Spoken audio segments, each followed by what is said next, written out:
somehow is going to get caught in the video. Hey, what's going on, guys? Welcome back. We are live here with another video. Going to be talking with Zefiro and JP NAMI. I got a chance to talk with him about 6 weeks ago regarding NAMI, but this time, hopefully, we can get more into the weeds. They got a new white paper, some new updates, so that should be fun. But while people are kind of jumping in here for 2 minutes, I thought it would be good to address maybe some broader news and just kind of kick things off this way. Oh, let me get my screen up here. That's a Kyle fail. My bad on that. Move everybody over. Okay, so we had the timeline for the merge will be slightly delayed as it is subject to the approvals of final release process. So that is next week. Is there any sort of like how confident do you think that it's going to happen on March 6th? I think people are going to be like, well, delays are no good. Are there going to be more delays? What do you guys Matteo, think? you studied the changes just before we started. Yes. Yeah, so as you know, the main delay is due to the update of the 3.3 of THORChain. Regarding the Rujira products, most of them are already live in DevNet. So I think it's just matter to wait when the THORChain is going to be live. And I think by the end of the week or maybe starting next week. And then after that, it's going to be, I think, very easy for the Rujira team to roll out the player. And then everything is going to go smooth, I think, one after each other. Cool. Yeah, because that was kind of my kind of what I was thinking. If it's delayed, so the rollout for these apps is as soon as this THORChain update happens. I wasn't sure if there's going to have to be like another week or two of maybe seeing if it needs to stabilize or something. I don't know. I'm not a dev, so I don't know that kind of thing. No, I think most of the stuff are already pretty much stable on DevNet. And I know that Hans is quite working a lot on the audit side. I think most of them are almost finished. So it's just, I think, a matter of waiting for the TC update. And then a few days, I think they can be able to release it one after each other. I don't see any problem. Then obviously we need to see what's going to happen. But cool. And this is my view. And just to remember, like, because everybody is hyped, but you need to deploy to StageNet, test, and then go to mainnet, right? So if there's anything coming up that needs fixing, there is this StageNet phase before. Yeah, assuming that everything goes smooth on the THORChain, so all the flow, StageNet, and DevNet, and mainnet, and whatever, then I don't see any big problem.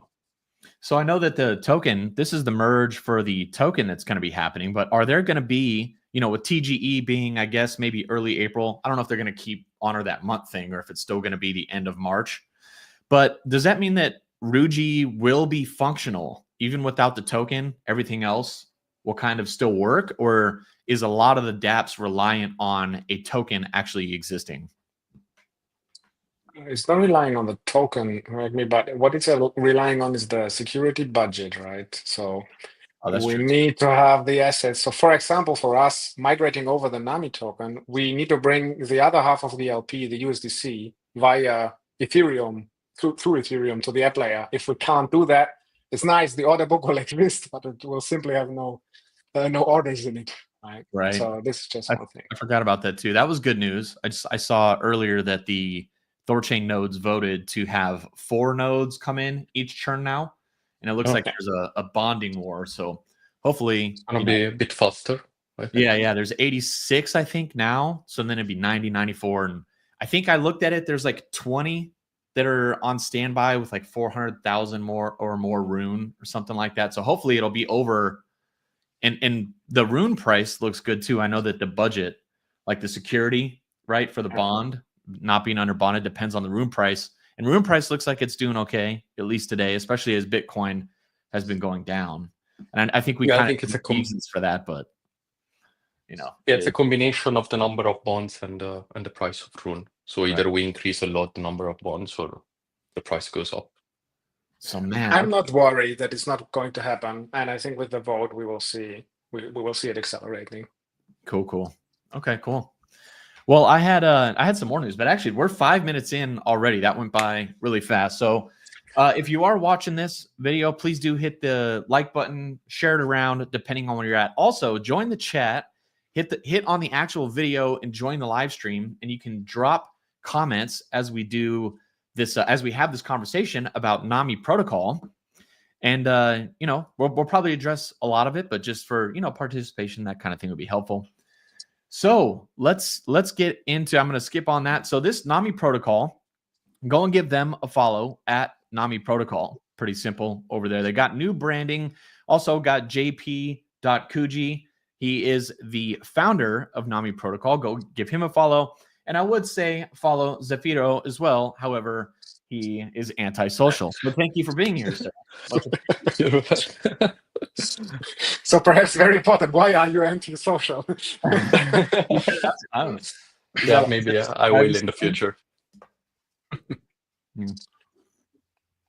All right, so they do have the new branding, which I like personally.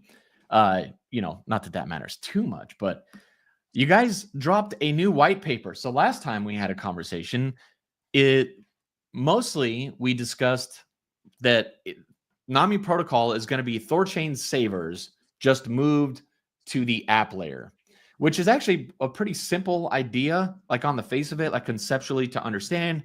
Deposit Bitcoin, earn yield on your Bitcoin. But I think, THORChain had savers with Synths. They had probably a different design than this is going to have. And I definitely have questions about some of that. But you guys are doing more than that now, right? Yeah, like it's a little bit different. So perhaps I think we teased it the last time, but today is the time to deep dive. That's why I brought the Firo, so we can have all the questions we learned from last time. Some people were complaining that I was not able to articulate myself. So we are here with the double force today. So basically, I think coming back to what we do in this abstract is that we try to deliver this easy to use, reliable financial set of tools that anybody can use as a backbone of your financial plan. That's the basic idea. And I think that savers was the same idea, right? You have a very easy to understand concept that you can use to create some kind of base yield to whatever you do. Either way, it's your only tool or it's your like just a part of your portfolio. And now what we are doing is basically we are taking all the good things and we're leaving all the bad stuff. It always sounds too good to be true. We'll come back to that, I guess. So that's an important conversation to have. But you can imagine we are an automated yield optimizer, so we will deliver the best possible yield for any single asset on Rujira Network in a specific moment in time. Means nothing that is fueled by something. We cannot say now this will be 10% yield or whatever, but in any moment in time, under market conditions, whatever this means, swap rates and so on, right? We can offer the best yield on this asset on Rujira Network. Ultimately, hopefully also including some base layer strategies and stuff, but this obviously depends on the Rujira development. Okay. Yeah. And so is it going to be like THORChain Savers was, where it is strictly single-sided yield, or is there going to be other stuff in there as well? No, single-sided. Single-sided? Completely single-sided. So that's gonna. I figure we could just get this out of the way then, right off the bat then. So THORChain Savers it did give single-sided yield, but obviously the risk was higher than most people understood. There was just a lot of moving parts with THORFi, just generally speaking. And it did turn out that I suppose Savers, if I understand it somewhat right, was still dependent on the liquidity providers, so dual assets kind of thing, underwriting the risk for Savers. So if you're going to have Savers as part of NAMI Protocol, where I can just deposit Bitcoin and earn yield on that Bitcoin, how is this design different, safer, any kind of thing that you want to kind of talk about? How is it different than what THORChain had? I go? Yeah, go for it. Shoot it. Okay. So, the THORChain design was a bit different because they were actually doing LP providing in any case. with some kind of synthetic situation inside. Our design is completely different. So by definition, how it works, so we have 3 layers. So the base layer is just one contract that sits on top of one yield provider and one single asset. So simple example, on Ghost, you can lend BTC. Okay.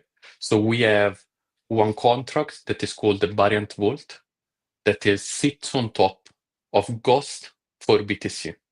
So everyone that is depositing BTC into the variant vault is actually depositing into Ghost as a lending. Okay. So why do we need to have this contract on top? Because we have an algorithm that is optimizing the yield of Ghost in this specific scenario. So what we try to do with the variant vault is we always try to find the best yield possible for that specific asset in that specific yield source. Okay.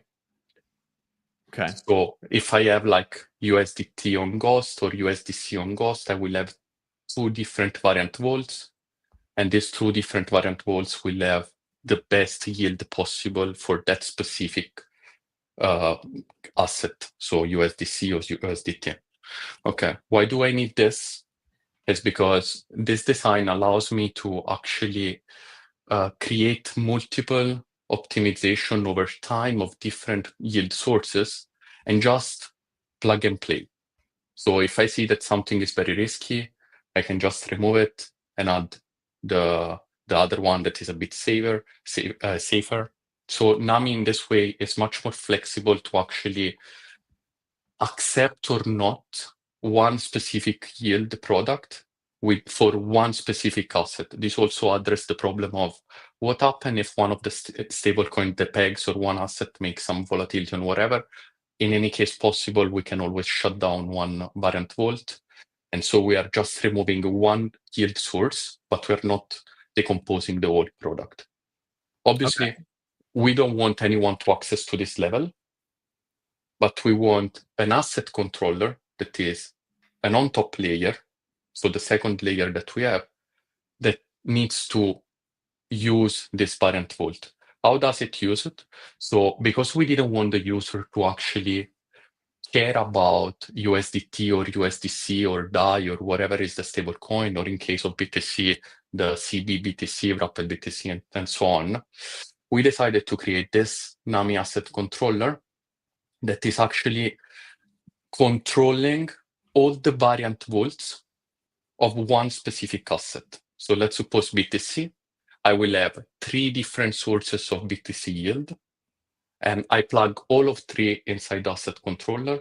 And now the asset controller is the one that gives you the best yield possible over multiple sources of yield of BTC. Okay. So Okay. Sorry, I can't see you, so I'm not sure if you're like gonna. Yeah, go. Okay, so I just had a question, a follow-up at least on that then. So with the stable coins, I know that you've got, stable pools, and I think you guys focused a lot on stable coins in the previous, I thought.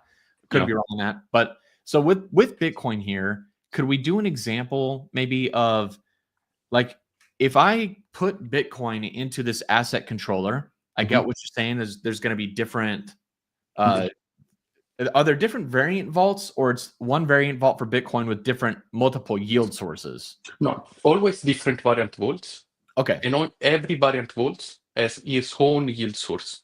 On Bitcoin, simple example, we can have on that layer maybe CBBTC and also wrapped BTC, right? So it can happen that we have both of them. And we have on Ghost the possibility to lend wrapped BTC and to lend CBBTC. So instead of telling you, just go on CBBTC, I'll say, put CBBTC into asset controller. Then I'll take care if it needs to go in CBBTC or in wrapped BTC on Ghost because it gets the best yield. Okay. But this also means that if in the future we find a way to create an LP position that has a delta neutral, we can create a variant vault that specifically optimizes over the LP position of BTC in the yield, in the delta neutral. And we say, okay, 10% of the fund can be there because it generates whatever yield and gives you the best yield possible. So you don't have any more to think about, okay, which one is the best yield provider for my BTC and which one is the version of BTC that I need to have, CB, wrapped, native, whatever.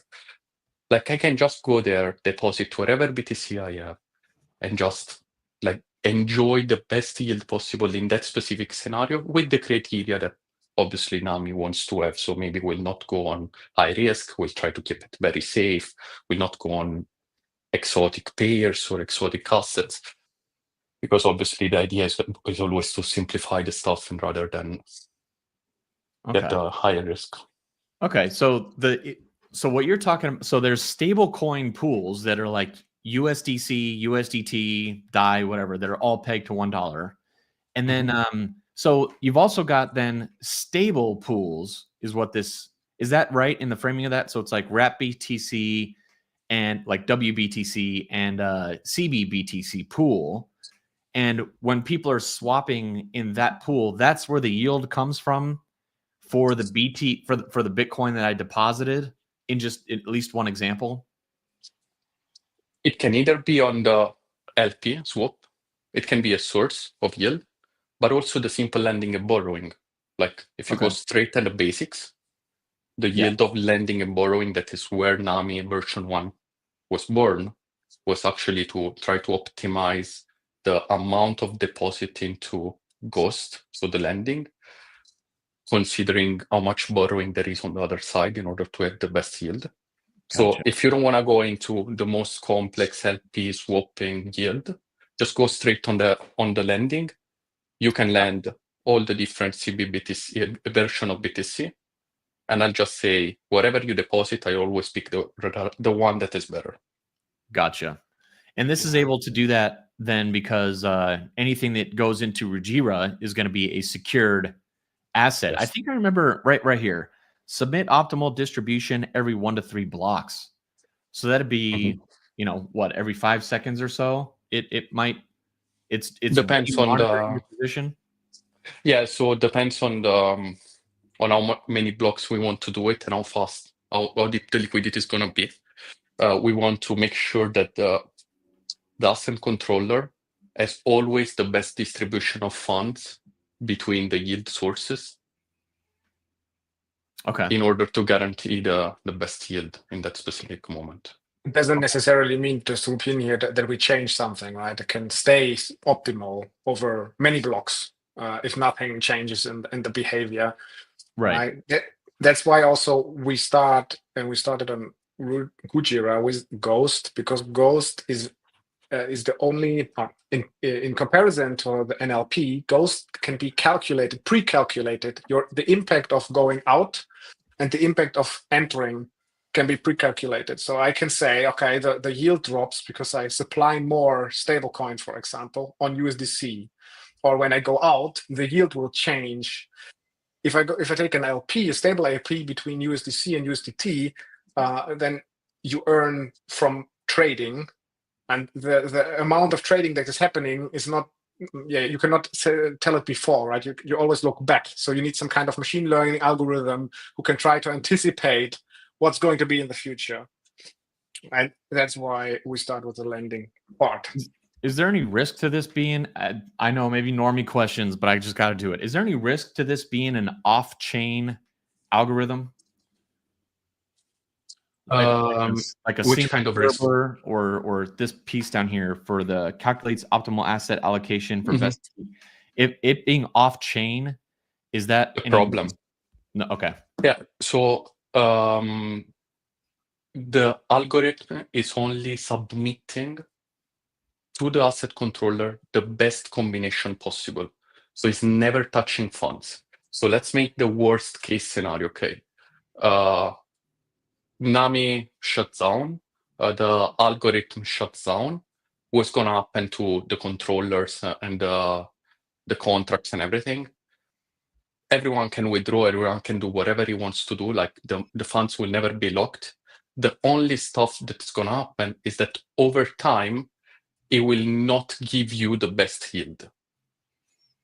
Okay. Because that guy of Shane was the one that was saying, by the way, you need to have everything in CBBTC because you get the best yield there.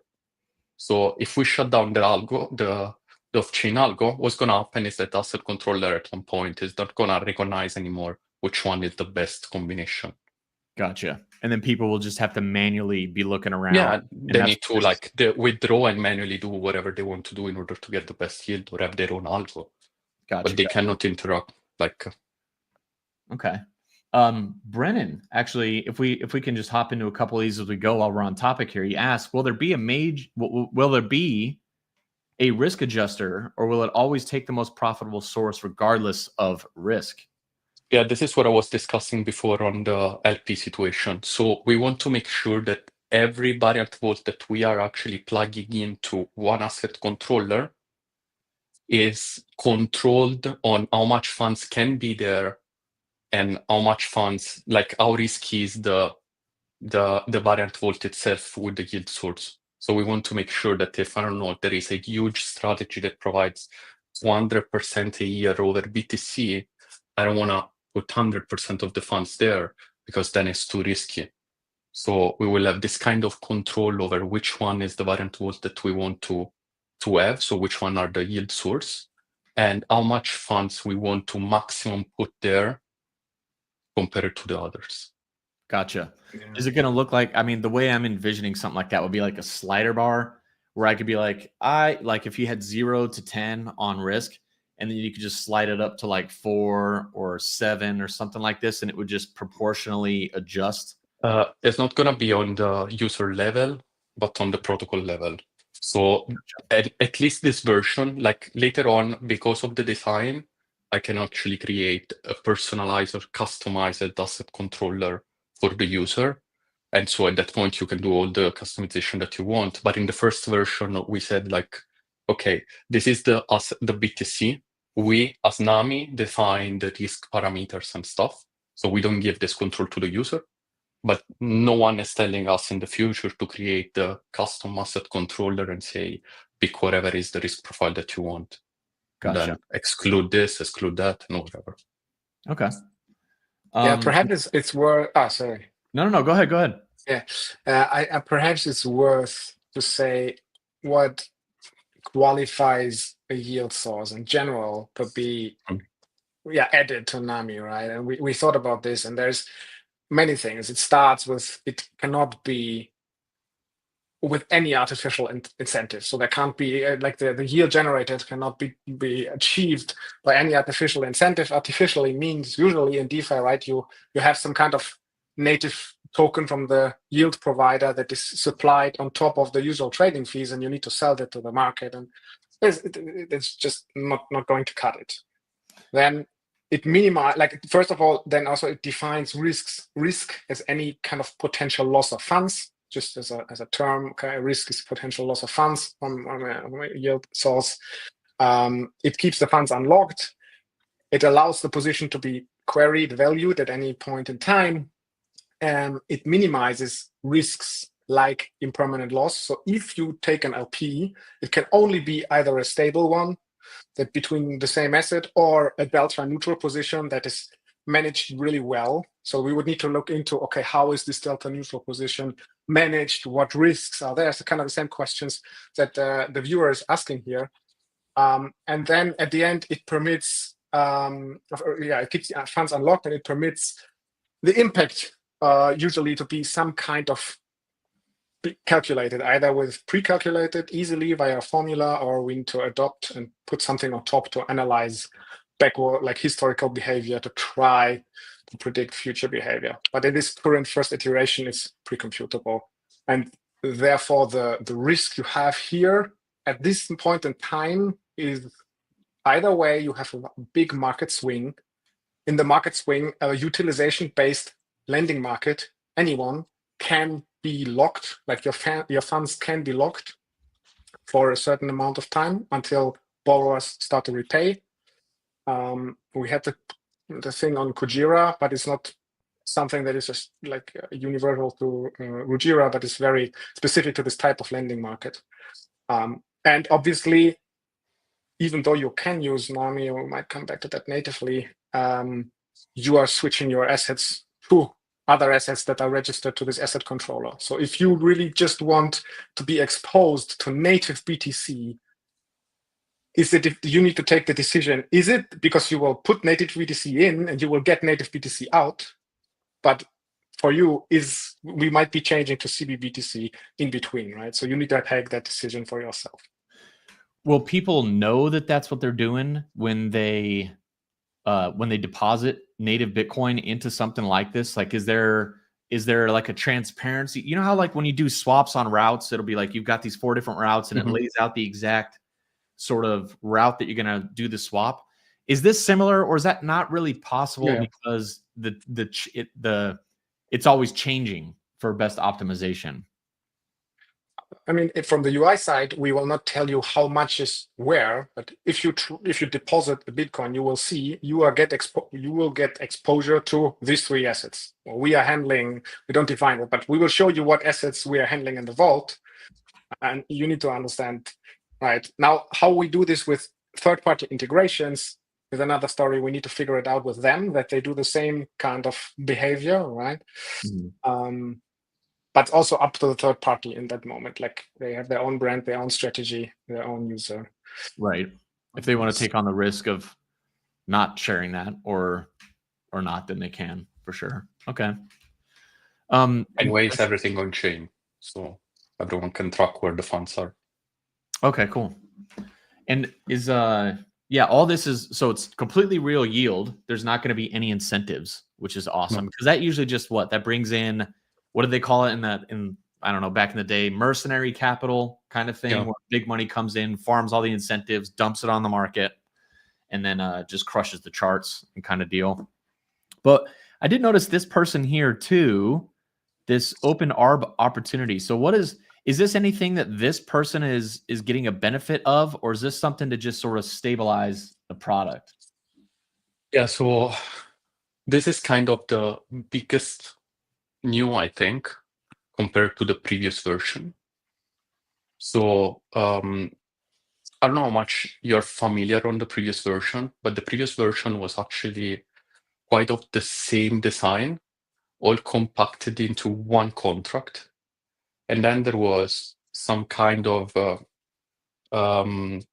entry point for the company, so for NAMI, to actually swap between the asset in order to obtain the best allocation in that specific moment. So there was this kind of necessity for the company to actually always go there and change funds between one and each other, and then try to figure out if there is enough liquidity on the market in order to make swaps, because obviously you are swapping between USDT to USDC or USDC to USK and whatever.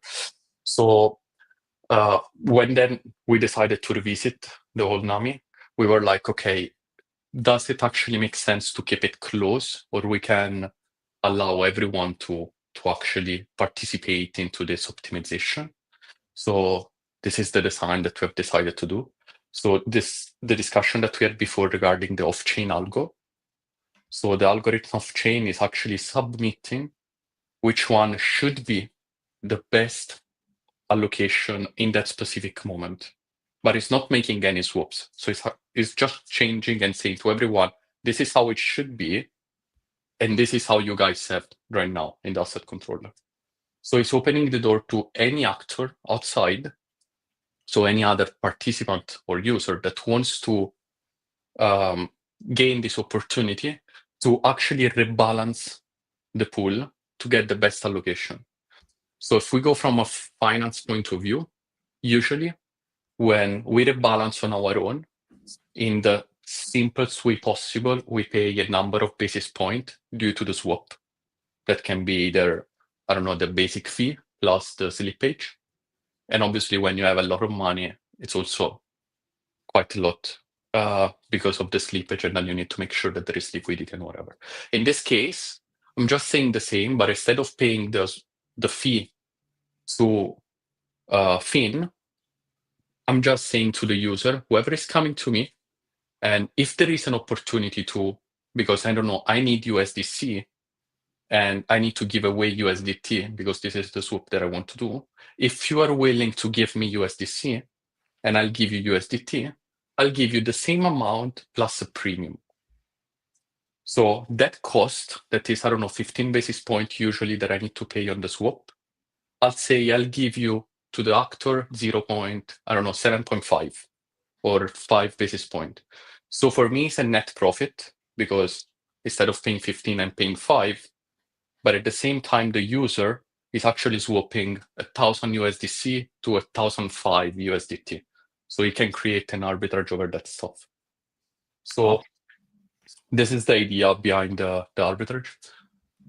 And keeping it open opens the door to a lot more liquidity because people, maybe they just want to participate in arbitrage instead of like putting the money into the vault or what.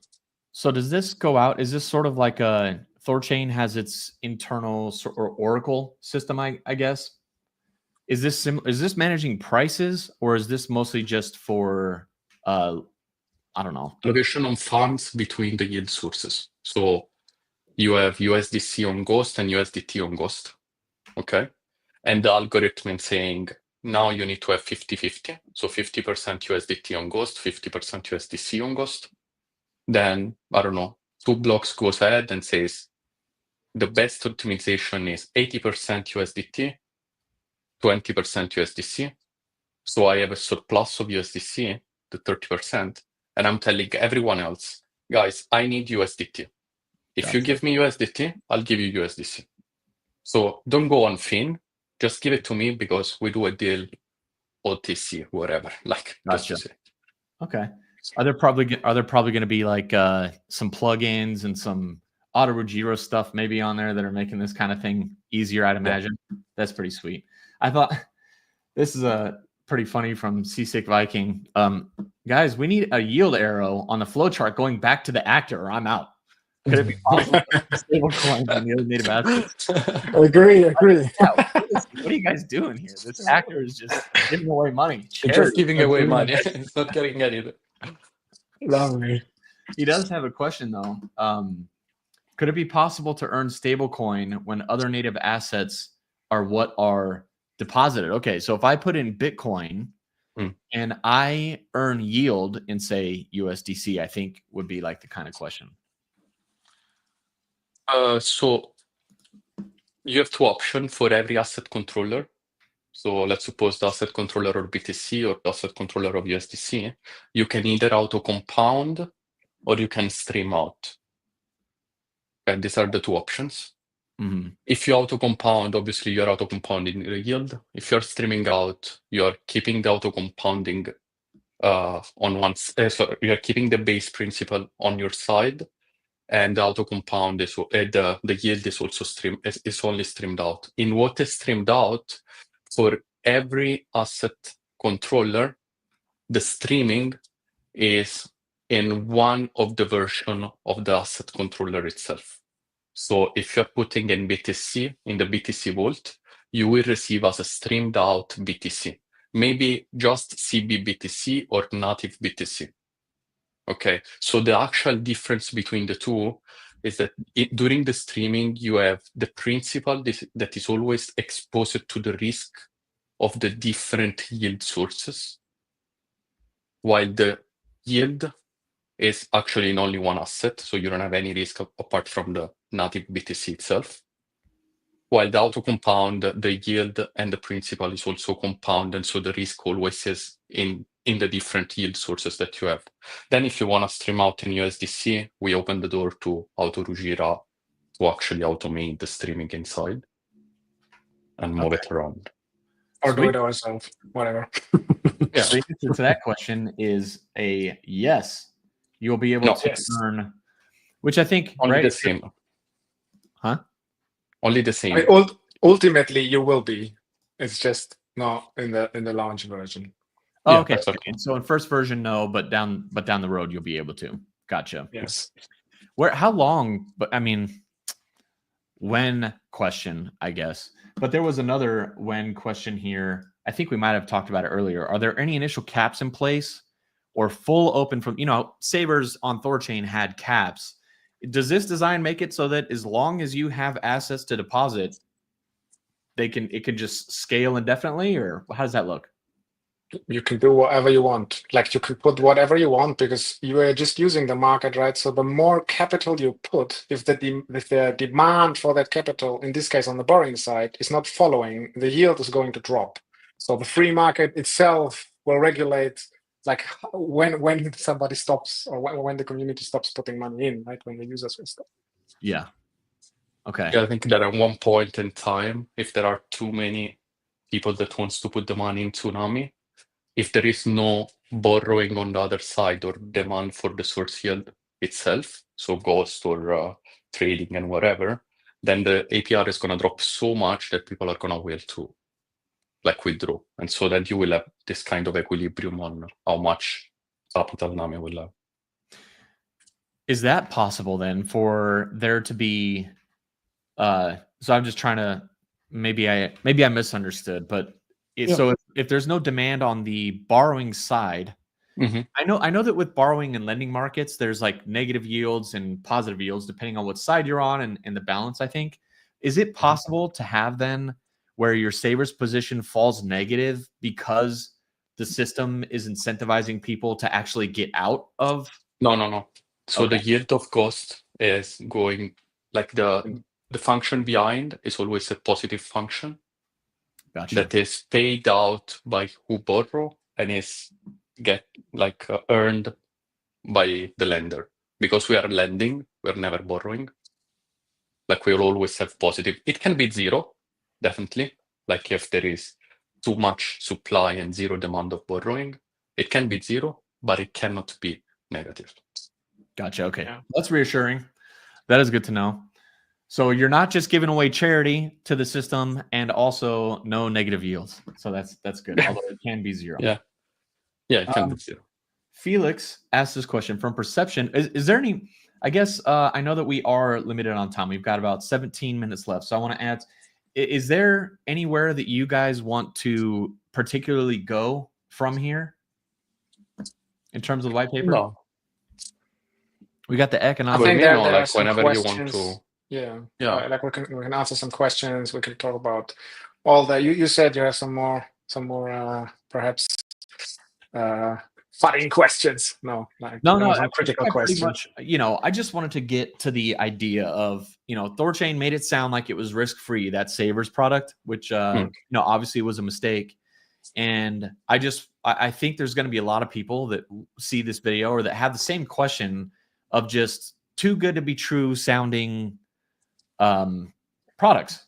So if I'm putting my Bitcoin in there, that was my main sort of contention question was, but you guys pretty much answered that with the design. So, there's nobody underwriting the risk of it. It doesn't sound like it's really, you're just putting it in, but you're putting it into a non-incentivized market that doesn't have any leverage component to it, right? Wait, so if we want to go on all the risks that are involved in the situation, so that we can straight out see the stuff. So what happens is that every time that you put an asset, the first risk that you have is that asset is split into different yield sources, okay? Can either be Ghost or any other. So this means that you are exposed to different assets. So you put native BTC and you're getting the risk of CB BTC or wrapped BTC or whatever.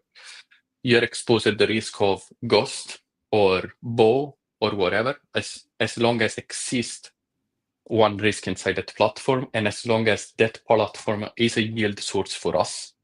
Okay. So which one is the risk of Ghost? That is going to be the first one, is that if there is too much borrowing and not too much supply, the funds can be locked. Okay. So this is something that you wouldn't be able to. You will not be able to withdraw. And it's not something that NAMI in some way can control, but we know that the team of Rujira is controlling this with some cap on the borrowing side. Is that just, is there going to be, so if I'm borrowing and the lenders then are frozen. Is there a mechanic in there for maybe a dynamic borrowing rate that just goes? It's going to increase a lot, like skyrocket. Okay. It's going to skyrocket the payment that the borrower need to give back, like the rate. Okay. Just as an example on Kujira, sorry, just an example, you had, I think, borrowing rate when it was locked was 300% and like 290% went to the lenders. So you're not, like, the risk is you cannot take it out, but in the moment, obviously you keep earning until a borrower repays. Yeah. Or the borrower, if they're accruing interest, there's a leverage point on that, right? Or yeah, exactly. The liquidation. The liquidation. So there should be enough liquidity in order to liquidate the control. So these are the risk of the base lending market that is behind NAMI. So it's as itself, like what NAMI is adding is that instead of being on one asset, you're working on multiple assets. Even if it's the same asset of BTC, but the version of Rapid or CB or whatever, or on the stable coin is not only USDC, but it's USDC, USDT DAI. So this is the main risk that NAMI has. And this also means that when you go out, like we are kind of swapping all this small portion into the single one. So we always try to make sure to minimize the swap of cost, like the cost swap, but there can be. Okay. So if you like enter and exit, you may have this kind of small slippage on the entry. Yeah, I think that's kind of important to articulate again. If you are entering, we are taking a cost to split very likely the asset into a few. But the problem is if you are going out and NAMI does not hold enough from the asset you choose to go out, we need to swap again. Right? And in one way or another, obviously we're trying to minimize that with different things, mostly on the algorithm side. But it can be like, for example, if the algorithm shuts down and everybody wants to exit into a native BTC, nobody wants to take CDBTC or whatever, then at some point you are accruing like the slippage cost of swapping CDBTC to BTC on the market rate. Right. Okay. Is there if I were to put in Bitcoin, there's no point where that would, just out of curiosity, there's no point that would get swapped into a stable coin. No. Okay. One asset. So BTC. That's it. Okay. And then what about, so if I deposit, is THORChain going to have its own kind of, maybe this is a THORChain question, I don't know if you guys know this, but with the secured assets, if I deposit Bitcoin into Rujira, and it's just in my wallet, but on Rujira Network, isn't that in itself a wrapped version of Bitcoin? So you'd have CBBTC, WBTC, and then is there going to be like a T THORChain or an R BTC for Rujira? Or is that there is a naming to it, right? But I mean, it's called in the asset overview, it is called native, but obviously this is the whole discussion, right? It's this IOU secured by the node network. So the pool would have native Bitcoin, wrapped Bitcoin, WBTC, and potentially like CBBTC is what it would show. All the version of BTC, whatever it is, that sits on the up layer is going to be a secured asset. Right.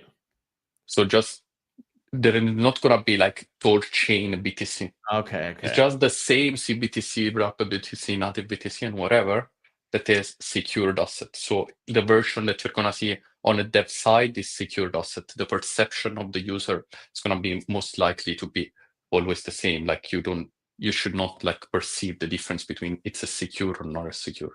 Okay. And those assets are in the base layer pools, right? Being like in the vaults by the nodes in the vaults. Yeah. Okay. So there's not any. Is there any sort of? So you guys aren't going to have liquidity your own. You're not managing any liquidity pools yourself, right? Like you don't just not at this moment. NAMI and deposit. Not at this moment. Okay. No. Okay. Interesting. I think like perhaps one other thing is just, and this is for every contract that sits on Rujira, interesting to mention. For example, let's say we decide to add another yield source. It's not a unilateral decision by us to add this, but there is this process that we need to, first of all, get an audit on whatever we do, right? But then all the nodes have to accept this new contract to add. So there's this public discussion around what we are going to do with the protocol, perhaps just to get a feeling how this kind of managed. And there is also several parameters that are going to be controlled by either the nodes or Rujira multisig. I think there's still a discussion on how exactly it's going to work. To whatever, like additional security mechanisms, for example, to block contracts of a specific hash. If you, for example, see that there's a problem with this contract, like you can block every interaction with it, and just to highlight this part. I hadn't heard about I know the nodes were going to be sort of, I thought, validating everything. I hadn't heard yet about a Rujira multisig that would be controlled. Is there, but they're not managing any funds, or that's just no. It's like what they are checking and they are discussing with the nodes, and the nodes need to vote on it, is who is going to manage the daily parameters, because you are not, THORChain is not used to having an echo, like a whole ecosystem on top, right? There will be so many contracts, so many parameters to control and to take advantage of. Is it like, and this is a decision everybody needs to take, does the nodes want to take the responsibility to vote on everything, or do they want to delegate part of it to whoever they are delegating it to, I guess? So the vote is getting delegated and then added to code that then the nodes would adopt. Right? It's still a discussion. Like there's no clear thing. Point of this. There's still no clear view on the side, but the concept is we still don't know how much of the contracts that are going to sit on that layer are controlled fully by the nodes, or the main part, like shutdown, pause, and whatever, by the node, and then small part by the individual as a Rujira or whatever. Okay, cool. And then I guess we got just a couple minutes here left. Do you guys want to talk about the token, the NAMI token at all? I think we could just outline it quickly. Yeah. It's quite easy. NAMI captures the 20% of what we achieve in yield is taken as a fee, and NAMI captures 90% of this fee. The other 10% are going to our treasury, so we can build up a fund to do the arbitrage ourselves, to participate in the arbitrage ourselves, because democratizing something, usually you still need to play some kind of part in it to kickstart it. Gotcha. And that's kind of it. Like, we will have no lockup. You can there will be a staking contract. You can stake, and you can stake either and receive an auto compounding version of the token as NAMI, or you can stake and stream the revenue, just get the revenue in USDC. However you want to get it. Okay, so I hadn't seen this part. So NAMI applies a 20% performance fee on all generated profits. So if earning 5% in savers, 20% of that 5% would go to NAMI. Okay, and how often is that? Like every block? Block. Yeah, block token. Okay. So and then 90% of this performance fee goes to the NAMI stakers, while 10% goes to the treasury. Gotcha. Okay. Is the token fully circulating token, or is there still allocations for team operations? Yeah, there's an allocation. If you want to scroll down, there's a section to it. Everybody can read of it. There is, we have changed it a little bit. There it is. You have a public sale, 40% that was sold, beginning of last year. So some time passed. And that's the treasury team operations, seed liquidity. So this ends October 2026. Okay, 30% and then seed. So it's mostly, probably 25% is still just being dripped out from this. I can tell you. I don't think we need an exact. It's just more of a curious. Okay. I think people looking at possibly buying are just curious. There's no big unlocks coming. It's just a linear sort of. I think it's only the team and operation that are cool. Yeah. So currently circulating are 81 million. If you want to say so, 19 million left. Okay. Yeah, not 20%. And then, does the NAMI token itself get you any other perks outside of revenue share? Not at this moment. Cool. I mean, that's the big one, right? I don't care. I don't think most people honestly care about governance or any of the other stuff. They're like, am I going to get cashbacks or anything from this token? No. But yeah, you're getting the yield, so it's cash for cash. Right. Okay. The team is it really just you four?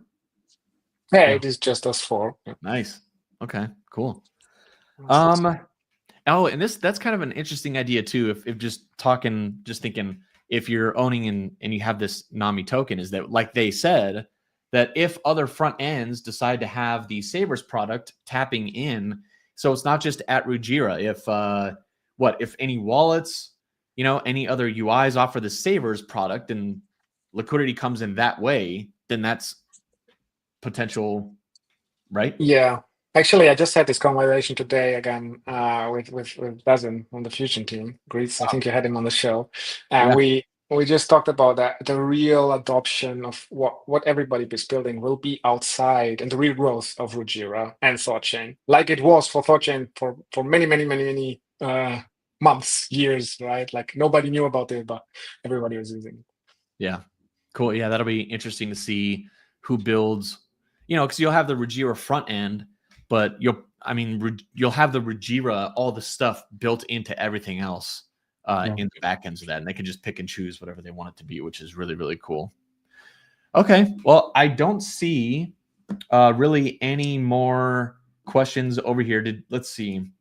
Was there anything that I missed in terms of, I think we answered all the questions we had at the beginning, caught all the ones on the live. I think that's pretty much it. Talked about the token. I don't see any other questions. And I know we're right about on time anyway. So I'll wrap it up here. If you're watching, don't forget to share, like this video, all that kind of stuff, so people can get exposure and see NAMI Protocol and what these guys are building. And thanks for coming on to chat. Hey, thank you, Lash, and everybody. If you have more questions, drop them in the comments or wherever channel we are. We will find you. And go follow them again over on Twitter. And find how to connect with them if you have any questions. Good call. My bad. Forgot about that one. All right. No worries. Thanks a lot, Lash, for the time. Thank you.